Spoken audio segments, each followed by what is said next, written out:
Does your company have a performance review or a performance evaluation process? A lot of companies we deal with, because we deal with middle market or lower middle market size companies, they do not have anything formalized around performance reviews or evaluations whatsoever. Do you conduct anything weekly, giving employees feedback weekly, monthly, quarterly? A lot of our companies say no, and we help them to work through that process. If you don't share any feedback with employees, how do you tell them if they're doing anything right? Or what are they doing right? How do you tell them what they're doing wrong? Most employees they want to do a good job, but they're not psychic.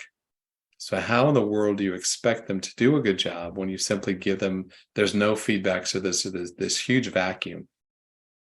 And nowadays, especially with our younger employees, our Gen Zs and our millennials, they live off of feedback.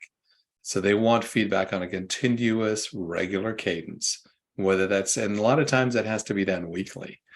So make sure you put together a performance review process or evaluation process, because if you don't have that, I will guarantee you this will be fraught with issues, whether it's motivating a top employee or it's also coaching or trying to raise the performance level of a lower performing employee.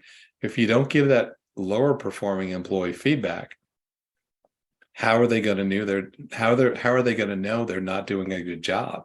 They're not. So how do you expect them to improve when you simply don't give them any feedback? So shame on you as an employer for not doing this. So key thing, stay off the HR naughty list. Put in a basic performance evaluation process going to next year. Train your managers, as we talked about before, train them how to give effective feedback that is very specific. Set up SMART goals for employees that are specific, measurable, attainable, results-oriented, and timely. That's SMART.